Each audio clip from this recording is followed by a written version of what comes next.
Hello students, तो last class में हमने जो कंसंट्रेशन की टर्म्स है वही पढ़ी थी और अभी 2-3 आपकी और बाकी है कंसंट्रेशन की टर्म्स। और जैसे कि लास्ट क्लास में हमने पार्ट्स पर मिलियन तक कवर अप कर लिया था, ठीक है। तो ये इम्पॉर्टेंट है, सारे नोट्स बनाते चलना साथ साथ में, क्योंकि इतना टाइम आपको इजीली मिल जाता है कि वीडियो को पॉज करके आप इजीली नोट्स बना सकते हो, ठीक है। तो हम नेक्स्ट टॉपिक की बात करते हैं। तो नेक्स्ट बीच में जो आपको एक इम्पॉर्टेंट है दैट इज डेंसिटी। डेंसिटी बचपन से पढ़ते आए हो, बचपन से नहीं तो 9th-10th क्लास में तो आपने ज़रूर ही पढ़ी होगी। हिंदी में बोलते हैं इसे घनत्व। डेंसिटी को स्मॉल डी से रिप्रेजेंट करते हैं और डेंसिटी क्या होती है, मास अपॉन वॉल्यूम होता है। ये यहाँ मैं इसलिए बता रही हूँ क्योंकि हमें जो फॉर्मूला गिवन होता है कभी कभार वॉल्यूम नहीं देके क्वेश्चंस के अंदर या फिर फॉर्मूला के अंदर डेंसिटी दे दी जाती है, ठीक है। तो उससे हमें क्या क्वेश्चन सॉल्व करने होते हैं। आई होप आपको ये क्लियर विजिबल हो रहा होगा। यहाँ पे है density is equals to d, small d से रिप्रेजेंट करता है, is equals to m upon v, m upon v, ठीक है। अब यहाँ पे एक एग्जाम्पल लेके मैंने एक्सप्लेन किया है। देखो, आपको एग्जाम्पल में पहले क्वेश्चन को पढ़ना आना चाहिए। कई बच्चे होते हैं कि क्वेश्चंस तो उनको आराम से समझ में आ रहे होते हैं, लेकिन उनको ये समझ में नहीं आता है कि पूछा हुआ क्या है ना। मतलब क्वेश्चंस की लैंग्वेज नहीं समझ में आती है कि ये हमसे पूछना क्या चाह रहा है, ठीक है। पढ़ा सब कुछ होता है लेकिन पूछना क्या चाह रहा है ये नहीं समझ आता। तो हम पहले क्वेश्चन को पढ़ना सीखेंगे। जैसे कि 0.9 ग्राम पर ml, ग्राम पर ml है यानी मास अपॉन वॉल्यूम गिवन है। ये वेट हो गया, ये वॉल्यूम हो गया, W अपॉन यानी कहीं ना कहीं हमें डेंसिटी गिवन है। इतना सा हमें गिवन है कि 0.9 ग्राम अपॉन ml। अब इसे हम समझते क्या है या फिर हम इसे रीड कैसे करेंगे वो देखो कि 0.9 ग्राम उपस्थित है 1 ml के अंदर, ठीक है। 0.9 ग्राम प्रेजेंट है 1 ml के अंदर। ये ml यहाँ पे क्वेश्चंस के अंदर कई बार लीटर में भी कन्वर्ट हो सकता है ना। आपको लीटर में भी मिल सकता है, फिर आपको उसको कन्वर्ट करना होता है, ठीक है। तो यहाँ तक क्लियर हो जाना चाहिए। आई थिंक 0.9 ग्राम प्रेजेंट है 1 ml के अंदर।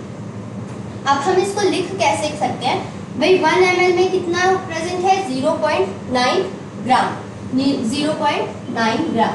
अगर मैं 100 ml की बात करूं तो सिंपल सा है, 0.9 को 100 से इंटू कर दो तो आपके पास क्या आ जाएगा 90 ग्राम आ जाएगा, ठीक है। 90 ग्राम आ जाएगा। अगर मैं 1000 ml की बात करती हूँ और 1000 ml क्या होता है 1 लीटर, 1 लीटर के अंदर 1000 ml होते हैं। ये तो पता ही है, ये तो हमें पता ही है। तो देखो 1000 ml is equals to 1 litre. तो हम सिंपली ऐसे लिख सकते हैं 1000 ml is equals to 1 litre and 1000 को 0.9 से हम मल्टीप्लाई करेंगे, हमारा आंसर आ जाएगा 900 ग्राम, 900 ग्राम, ठीक है। तो ये था अबाउट डेंसिटी। तो डेंसिटी से रिलेटेड बहुत सारे क्वेश्चंस आते हैं जो आपको सॉल्व करने होते हैं। नेक्स्ट जो हमारी अगली प्रॉपर्टी है, 5th प्रॉपर्टी है, जो कि बहुत ज़्यादा इम्पॉर्टेंट है और इससे क्वेश्चन आता ही आता है ना। बहुत ही ज़्यादा इम्पॉर्टेंट है, हर साल क्वेश्चन आया है और इन हायर स्टडी भी आप इसके बारे में पढ़ोगे, जो है मोल फ्रैक्शन। अगर आपने मोल कॉन्सेप्ट जो कि 11th में था बहुत अच्छे से पढ़ रखा है तो यहाँ आपको कोई दिक्कत नहीं होने वाली है, और नहीं पढ़ा है तो यहाँ भी पढ़ सकते हो, कोई दो बात नहीं है, इजी है। मोल फ्रैक्शन को हम रिप्रेजेंट किससे करते हैं, मोल फ्रैक्शन को हम रिप्रेजेंट करते हैं एक्स से ना, एक्स से रिप्रेजेंट करता है। आपको बुक्स के अंदर कैपिटल एक्स लिखा हुआ मिल जाएगा। तो mole fraction first of all होता क्या है, it is the ratio of number of moles of one component of the total number of moles of all the components present in the solution। ये किसका ratio है, mole fraction किसका ratio है, number of moles of the components, मतलब जो number of moles हमें given है component के उसका और total number of moles of all component, जितने भी सारे कंपोनेंट के अंदर टोटल मोल्स हमें दिए हुए हैं उसका, और जैसे कि मान लो आपको सॉल्यूट का निकालना है तो सॉल्यूट के नंबर ऑफ मोल्स हो गए, सॉल्यूट के नंबर ऑफ मोल्स का रेशियो। आप इसे टोटल मोल्स ऑफ सॉल्यूशन भी लिख सकते हैं। जो टोटल नंबर ऑफ मोल्स है कंपोनेंट्स के उसको आप टोटल मोल ऑफ सॉल्यूशन भी लिख सकते हैं। ठीक है, तो ये इजी सा इसका फॉर्मूला है। अब पहली बात तो लोगों को यही नहीं पता होता है कि मोल क्या होता है ना। हम बार बार यहाँ मोल्स लिख रहे हैं लेकिन कई लोगों को यही कंफ्यूजन होती है, भाई मोल होता क्या है।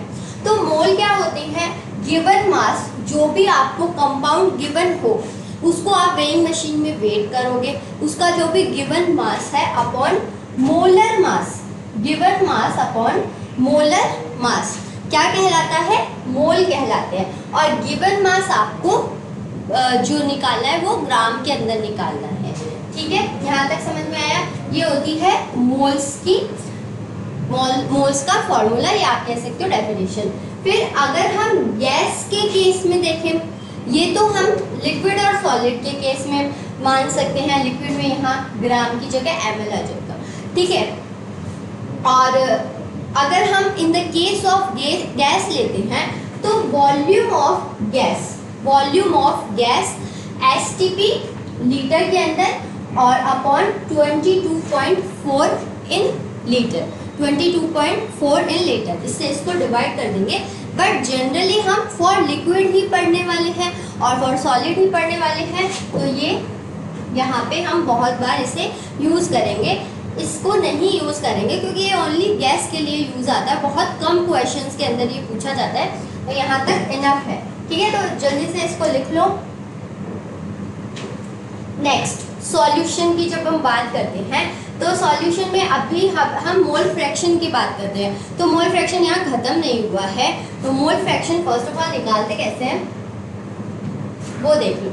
सॉल्यूशन के अंदर मान लो आपके पास में A और B दो कंपोनेंट्स है, ये मान लेते हैं हम, दो कंपोनेंट्स है, एक A है एक B है, इन दोनों से मिलके हमारा सॉल्यूशन बना है।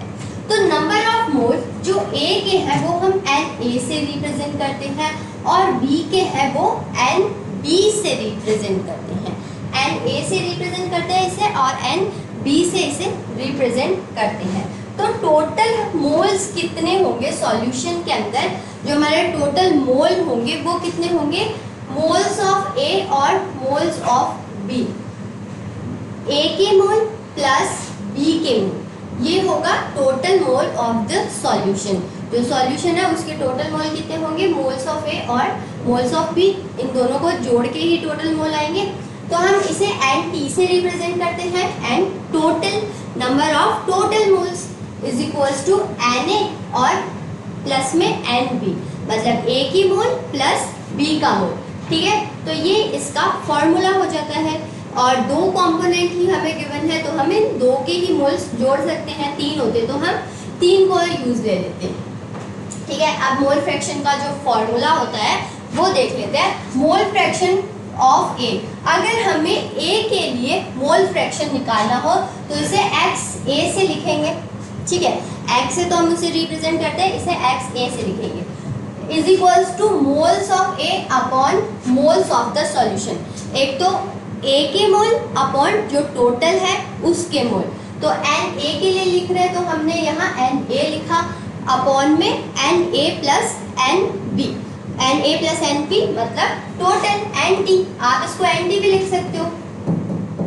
इसे हमने इक्वेशन नंबर 1 दे दिया। अब सिमिलरली हम XB के लिए लिखेंगे, XB के लिए अगर लिखेंगे तो Nb upon Na plus Nb, यहाँ तक समझ में आया। इसे हम इक्वेशन नंबर 2 दे देते हैं, तो इक्वेशन नंबर 1 हो गई, इक्वेशन नंबर 2 हो गई। तो इक्वेशन 1 प्लस 2, इन दोनों को जोड़ेंगे तो XA प्लस XB, तो इन दोनों को अगर टोटल करो, थोड़ी सी मैथ लगाओ, Na plus n b upon n a plus n b, ये दोनों एक दूसरे से कैंसिल आउट होके क्या बना देंगे, 1 बना देंगे। ठीक है, तो आप सिंपली ये यूज कर सकते हैं यहाँ से कि एक्स ए प्लस एक्स बी दोनों क्या होते हैं, 1 के इक्वल होते हैं, यानी एक्स ए की जो मोल फ्रैक्शन है प्लस बी की जो मोल फ्रैक्शन है, उन दोनों का एडिशन क्या होता है, 1 के इक्वल होता है। ये बहुत ही ज़्यादा इम्पॉर्टेंट इक्वेशन है।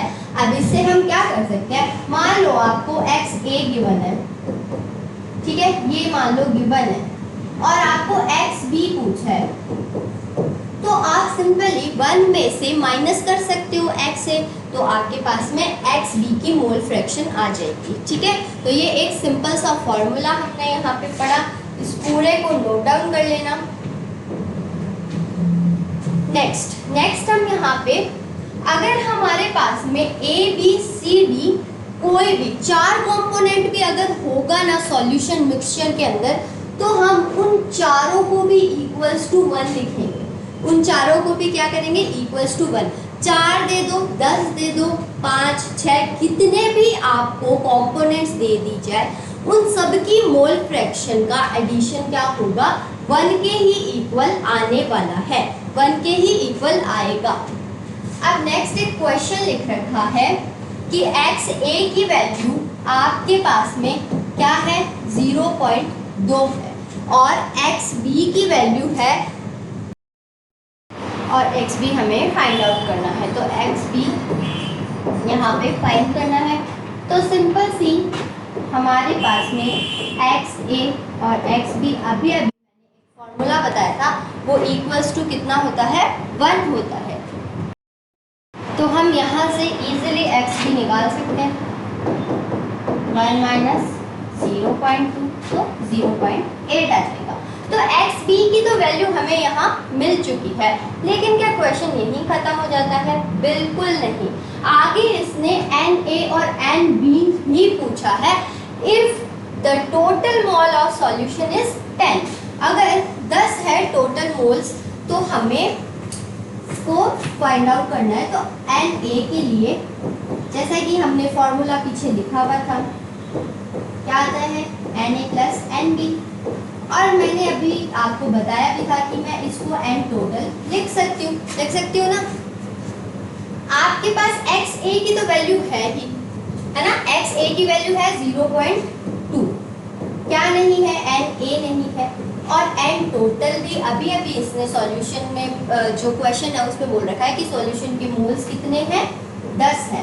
तो बड़ी ही टफ कैलकुलेशन के साथ में एन ए आ जाएगा 0.2 इंटू 10 यानी 2। ठीक है, तो एन ए की तो वैल्यू हमारे पास में आ चुकी है। अब मुझे एन बी निकालना है, तो एन बी के लिए भी मैं सेम ही करूँगी, एक्स बी इज इक्वल्स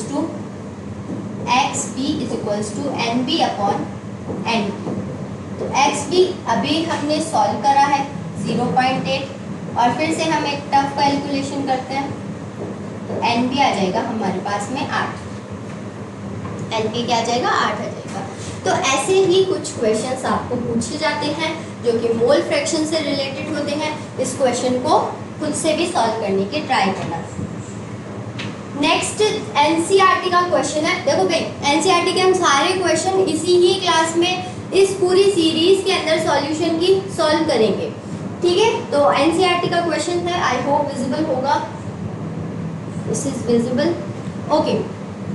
देखो पूछा क्या है, पहले ना खुद से ट्राई करो, क्वेश्चन पढ़ लिया तो खुद से ट्राई करो, बिल्कुल कोई आंसर्स नहीं देखेगा।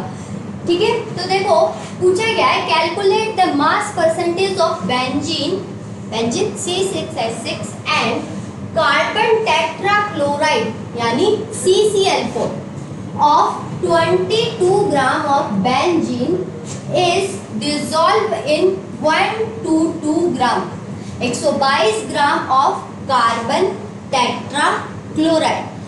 क्या बोल रहा है कि हमें मास परसेंटेज निकालना है बेंजीन का और CCl4 का।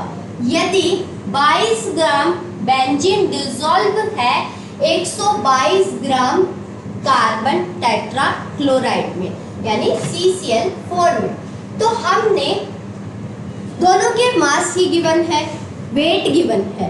तो हमने पढ़ा था W/W, जो मास परसेंट है वो किसके लिए पढ़ा था, W/W के लिए पढ़ा था।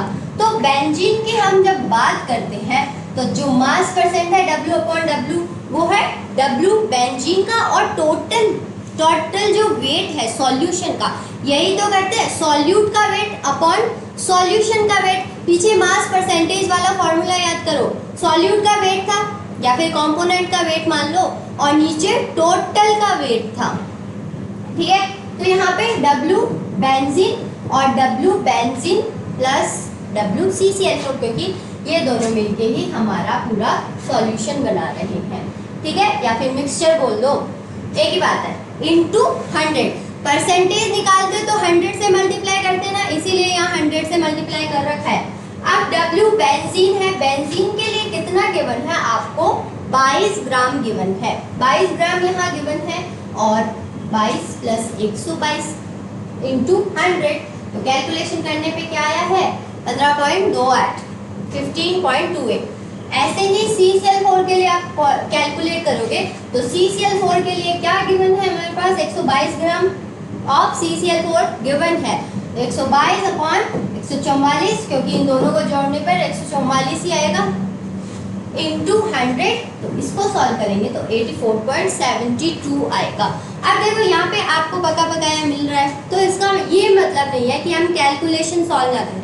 मैं बायोलॉजी वाले स्टूडेंट्स को बोलना चाहती हूँ कि वो कैलकुलेशन ज़रूर करके देखें, क्योंकि उनकी कैलकुलेशन थोड़ी सी वीक हो सकती है मेरी तरह, लेकिन कैलकुलेट ज़रूर करोगे भाई, ठीक है। नेक्स्ट एक और NCERT का क्वेश्चन, मैं कह रही हूँ अभी भी सारे क्वेश्चन हम सॉल्व करेंगे, ठीक है। तो विदाउट आंसर को देखें, आपको सिर्फ क्वेश्चन पे ध्यान देना है। Calculate the mole fraction of benzene in solution containing 30% by mass in CCl4। हमें मोल फ्रैक्शन निकालना है बेंजीन का, जो कि कौन सा सॉल्यूशन कंटेन कर रहा है, 30% मास का CCl4 के अंदर, 30% मास का CCl4 के अंदर। तो हम जब बात करते हैं कि जो 30% बायोमास है CCl4 को, सबसे पहले तो मैंने लास्ट क्लास के अंदर इनको पढ़ना सिखाया था कि इनको पढ़ते कैसे हैं। तो हम 30% बायोमास CCl4 को कैसे पढ़ेंगे कि भाई हमारा जो 30 ग्राम सॉल्यूट है, सॉल्यूट से क्या समझोगे तुम लोग, बेंजीन, भाई बेंजीन ही घुला है, प्रेजेंट किसके अंदर है, 100 ग्राम सॉल्यूशन के अंदर प्रेजेंट, क्योंकि हमें मास पूछा है ना, परसेंटेज मास, और परसेंटेज मास किस में दिया हुआ है, दोनों ग्राम के अंदर है, तो वेट अपॉन वेट वाला है, ठीक है। तो 30% बायोमास इन CCl4, तो 30 ग्राम सॉल्यूट यानी बेंजीन किस में प्रेजेंट है, 100 ग्राम सॉल्यूशन के अंदर प्रेजेंट है। यहाँ तक क्लियर हुआ कि नहीं, हो गया, ठीक है। ये हमने इसको पढ़ना सीख लिया। अब नेक्स्ट हम बात करते हैं कि मास ऑफ द सॉल्वेंट क्या होगा। भाई आपने हमें, अच्छा इसके लिए ना एक और चीज़ है, थोड़ा सा 11th आपका बेस ना स्ट्रॉन्ग होना चाहिए, क्योंकि 11th में हम ना सीखते हैं जो मास निकालना होता है कंपाउंड का मोलर मास कैसे निकाला जाता है ना। आप लोगों को आता है तो बहुत अच्छी बात है, नहीं आता तो इधर देखो, हम यहाँ पे मास निकालते हैं C6H, क्योंकि हमें बेंजीन गिवन है ना। तो बेंजीन का जो मास निकालते हैं, कार्बन कितना होता है, कार्बन का 12, कितने कार्बन है, 6 कार्बन है। हाइड्रोजन का मास कितना होता है, 1 × 6, तो टोटल करोगे तो आपके पास में कितना आएगा, 78 ग्राम है। ऐसे ही CCl4 की जब हम बात करते हैं तो कार्बन है तो 12 लिख देंगे, Cl4 यानी हमारे पास में क्लोरीन है, क्लोरीन का मोलर मास 35.5 35.5 होता है। कितने क्लोरीन है, 4 क्लोरीन है, तो 4 से गुणा कर दो, ठीक है, मल्टीप्लाई कर दो, तो 154 ग्राम आ जाएगा, ठीक है। ये हमने दोनों के मोलर मास निकाल लिए। अब mass of the solvent, solvent का मास, सॉल्वेंट का मास कैसे निकालेंगे? अगर हम CCl4 है हमारे पास में, सॉल्वेंट ही है CCl4 क्योंकि सॉल्यूट तो हमारा बेंजीन है, ठीक है। तो हमें पता है कि भाई हमारे पास में 30 ग्राम सॉल्यूट यानी 30 ग्राम बेंजीन घुला हुआ है ना, और 100 ग्राम का हमारा पूरा सॉल्यूशन है। तो अगर मुझे सॉल्वेंट निकालना है, मैं सिंपल सी बात कर रही हूँ कि मुझे सॉल्वेंट निकालना है और मेरे पास में W सॉल्यूशन का भी है और W सॉल्यूट का भी है, तो क्या मैं माइनस कर सकती हूँ? माइनस कर सकती हूँ ना, क्योंकि वेट ऑफ द सॉल्यूशन क्या होता है? सॉल्यूट प्लस सॉल्वेंट के वेट के इक्वल होता है, ठीक है। तो सॉल्यूशन का वेट 100 है माइनस W सॉल्यूट 30 है, तो टोटल आ जाएगा मेरे पास 70 ग्राम। तो यहाँ पे mass of the solvent, solvent हमारा है CCl4, वो कितना हो जाएगा भाई? 70 ग्राम होगा। 70 ग्राम आसानी से आ गया। यहाँ तक किसी को कोई दिक्कत हुई तो बताना कमेंट करके, ठीक है। अब देखो एन बेंजीन, अब हम ये सब कर क्यों रहे हैं बच्चे?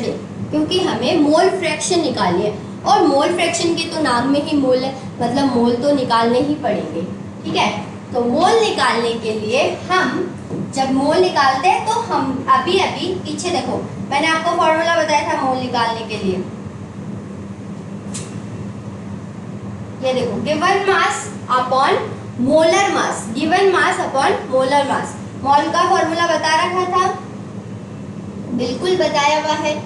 तो मुझे अगर मोल यहाँ लगाने हुए, बेंजीन के मोल निकालने हुए, तो मैं given weight upon molecular weight कर दूंगी। तो गिवन वेट है हमारा 30, बेंजीन को 30 ग्राम ही ले रखा है, और मॉलिक्यूलर वेट अभी हम यहाँ से निकाल के आए हैं 78 होता है, तो 78 30 अपॉन 78। ऐसे ही मैंने यहाँ मोल्स निकाल लिए CCl4 के, ये मोल है CCl4 के। तो given weight upon molecular weight, given weight 70 है, मॉलिक्यूलर वेट अभी निकाला है 154 ग्राम है। यहाँ तक कोई दिक्कत नहीं होनी चाहिए। अभी तक हमने नंबर ऑफ मोल्स निकाले हैं, मोल फ्रैक्शन निकालना बाकी है। ये प्रोसेस स्टेप बाय स्टेप चल रही है। आई बात समझ में? नेक्स्ट निकालते हैं हम मोल फ्रैक्शन। तो मोल फ्रैक्शन सबसे पहले हम बेंजीन की निकालेंगे, फॉर्मूले याद होने चाहिए, जिसकी निकालने उसको ऊपर रखना है और टोटल को नीचे रखना है। तो जो हमने बेंजीन का मोल निकाला था अभी कितना था? 30.78 था, तो यहाँ पे 30.78, और टोटल कितना है? बेंजीन का प्लस CCl4 को जोड़ दो तो आ जाएंगे टोटल, यह आ जाएगा 0.459। और यहाँ पे अगर हम बेंजीन का निकाल चुके हैं तो XA प्लस XB तो होता ही 1 है, तो एक में से आपको घटाना है, दूसरे वाले का मोल फ्रैक्शन अपने आप निकल जाएगा। एक में से हमने X बेंजीन का घटा दिया तो 0.541 आएगा, ठीक है। अब ये कैलकुलेशन मैंने कर दी, तो इसका मतलब ये नहीं है कि आप लोग ना करो, ठीक है। तो थोड़ी सी समझदारी दिखाना, कैलकुलेशन भी सीखना और इसे खुद से करने की ट्राई करना। यहाँ तक समझ में आया? ये क्वेश्चन क्लियर हुआ? इंपॉर्टेंट क्वेश्चन है, एनसीईआरटी के सारे क्वेश्चन कर रहे हैं। नेक्स्ट देखते हैं molarity. What is molarity? This is also concentration term, ये भी एक कंसंट्रेशन टर्म है। मोलैरिटी क्या होती है? आप लोग पढ़ चुके हो मोलैरिटी, मोलैलिटी पढ़िए ना, मोलरता मोललता वही है। मोलैरिटी कैपिटल M से रिप्रेजेंट करते हैं। क्या होती है? It is the number of gram mole solute dissolve in the 1 litre volume of the solution. 1 litre volume of the solution. Volume पे मैं जोर इसलिए दे रही हूँ क्योंकि भाई ये वॉल्यूम हम लीटर में ले रहे हैं यहाँ, ठीक है, ग्राम में नहीं ले रहे हैं, और वॉल्यूम वैसे भी लीटर में ही होती है, ठीक है। तो यहाँ पे कैपिटल M से इसको रिप्रेजेंट करते हैं। होता क्या है? Moles of solute upon volume of solution. Moles of solute upon volume of the solution, moles of solute upon volume of the solution, याद कर लो इसे। Volume of the solution is in litre, litre में इसको लिया जाता है। यहाँ तक क्लियर हुआ? ठीक है, कैपिटल एम से रिप्रेजेंट करते हैं, लीटर में से लेते हैं। अब मोल्स ऑफ द सॉल्यूट, इसको हम मोल्स को एन से रिप्रेजेंट करते हैं, तो मैं इसको एन सॉल्यूट लिख सकती हूँ कि नहीं? बिल्कुल लिख सकते हैं। और इसे हम वॉल्यूम को V से लिखते हैं, तो V किसका है? सॉल्यूशन का। वो भी किसके अंदर है? लीटर के अंदर गिवन है, तो n solute upon V solution in litre. ठीक है, लीटर है, इसको हमें ml में बदलना। मैंने बोला भी था लीटर गिवन हो तो हमें उसे ml में भी बदलना होता है, तो लीटर को ml में बदलने के लिए 1000 का भाग लगा दो। लीटर को बड़ी से छोटी इकाई के अंदर बदलने के लिए 1000 का भाग लगा देते हैं, क्योंकि हम जानते हैं कि 1 लीटर के अंदर 1000 ml होते हैं। तो जब हम 1 ml की बात करते हैं तो हम इसको 1000 से डिवाइड कर सकते हैं ना भाई? इजी है। तो यहाँ पे 100 का हमने 1000 का हमने भाग लगा दिया, डिवाइड कर दिया। ठीक है, तो n solute upon V solution into 1000। ठीक है, ये हमारे पास में पूरा फॉर्मूला आ जाएगा। पूरा फॉर्मूला यहाँ से ये आ जाएगा। ये बहुत ज़्यादा इम्पोर्टेंट है, स्टार मार्क कर लेना, क्वेश्चंस आएंगे यहाँ से। नेक्स्ट क्वेश्चंस आ गया। अब देखो क्वेश्चन देखो यहाँ पे क्या पूछा गया है। ये है क्वेश्चन हमारा 1m, इसे हम क्या बोलते हैं? मोलर। m क्या होती है? यूनिट होती है, molar. 1 molar solution of glucose in water. हमारे पास 1 मोलर सॉल्यूशन है ग्लूकोज का, किसके अंदर बना रखा है? उन्होंने पानी के अंदर घोल रखा है। ठीक है, तो यहाँ पे हम मोलैरिटी की बात करते हैं, तो मोलैरिटी का फॉर्मूला होता है n solute upon V solution in litre. V solution in litre, V हमारे पास में 1 लीटर है। ठीक है, we suppose that if V is equals to 1 litre, अगर हम V को 1 लीटर ले लें तो n क्या हो जाएगा? बराबर हो जाएगा ना n सॉल्यूट के। इसको अगर 1 मानेंगे तो क्या हो जाएगा? mn सॉल्यूट के इक्वल हो जाएगा। अब 1 मोल सॉल्यूशन की जब हम बात करते हैं तो इसको कैसे पढ़ेंगे? 1 मोल सॉल्यूशन प्रेजेंट है 1 लीटर सॉल्यूशन के अंदर। 1 मोल सॉल्यूशन नहीं, 1 मोल प्रेजेंट है 1 लीटर सॉल्यूशन के अंदर। यही पढ़ेंगे, 1 मोल दे रखा है। ठीक है, तो 1 मोल ऑफ ग्लूकोज। अब मोल निकालते हैं तो वही पुराना वाला formula, given weight upon molecular weight, याद हो जाना चाहिए। गिवन मास अपॉन जो भी मॉलिक्यूलर मास है या फिर वेट जो भी है वो यहाँ रख दो। अगर हम गिवन मास को W ले लें, मान लो इसको मैं W मान लूँ, ठीक है, इसको मैं W मान लूँ, और हमारे पास ये तो है ही 1 मोल। ठीक है, 1 मोल ही है हमारे पास, मोल तो हमें गिवन है 1 मोल। और मोलिक्यूलर मास क्या होता है ग्लूकोज का? 180। ठीक है, मोलिक्यूलर मास क्या होता है? 180 ग्राम होता है। तो यहाँ पर से हमें गिवन वेट क्या आ जाएगा? 180 ग्राम आ जाएगा। ठीक है, 180 ग्राम हो जाएगा हमारे पास में। ये पढ़ने का तरीका मान सकते हो आप, या फिर क्वेश्चन सॉल्व करने का तरीका है। ठीक है, तो ये बहुत इंपॉर्टेंट है, इसको समझ लेना अच्छे से। अगर मान लो मेरे पास में डेंसिटी की फॉर्म में पूछा जाए, है ना, कि डेंसिटी दे दी 1 ग्राम पर ml, अब सॉल्व करके बताओ। अब सॉल्व करके बताओ तो हम कैसे करेंगे? D is equals to W upon V होता ही है, D is equals to W upon V होता ही है। तो जो वॉल्यूम है सॉल्यूशन का 1 लीटर या फिर 1000 ml हम लेते हैं, 1 लीटर होगा या फिर 1000 ml होगा। आप देखो जो सॉल्यूशन है यानी W, जो हमारा वेट है या मास है ना, वो निकालेंगे तो D इंटू V हो जाएगा, D इंटू V। D क्या दिया हुआ है आपको? 1 ग्राम पर ml। D क्या गिवन है? 1 ग्राम पर ml। और V है हमारा 1000 ml के अंदर। तो हमारे पास में W की क्या वैल्यू आ जाएगी, 1000 ग्राम आ जाएगी। W की क्या वैल्यू आ जाएगी, 1000 ग्राम आ जाएगी। अब मुझे मान लो सॉल्यूट और सॉल्वेंट है ना, तो यहाँ पर से सॉल्यूशन का तो आपको पता चल ही गया, सॉल्यूशन तो हमारे पास 1000 ग्राम है वेट उसका, ठीक है। 180 ग्राम जो भी उसके अंदर घुला हुआ था सॉल्यूट हमारा ग्लूकोज घुला हुआ था, 180 ग्राम आपको गिवन है। तो अगर मुझे वेट निकालना हो सॉल्वेंट का तो मैं क्या इजीली यहाँ से निकाल सकती हूँ इस फॉर्मूला से। तो W सॉल्वेंट क्या हो जाएगा, 1000 माइनस 180। ये तो इजी सी मैथ है।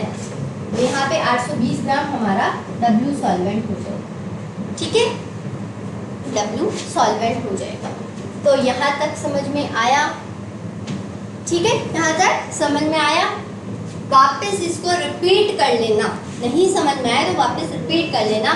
कोई हमने यहाँ पर बहुत ज़्यादा मैथ नहीं लगाई है या न्यूक्लियर फिजिक्स नहीं पढ़ रहे हैं, ठीक है, सिंपल से हम कैलकुलेशन कर रहे हैं, इसको समझना। अब नेक्स्ट देखो, नेक्स्ट फिर से क्वेश्चन आ गया। तो the question is calculate the molarity, बिना आंसर देखे लिखो calculate the molarity of a solution containing 5 gram of NaOH in 450 ml solution, in 450 ml solution, ठीक है। क्या बोल रहा है कि ये मोलैरिटी हमें कैलकुलेट करनी है सॉल्यूशन की, जो क्या कंटेन करता है 5 ग्राम NaOH के, और सॉल्यूशन कितना है हमारे पास 450 ml का, 450 ml का सॉल्यूशन है।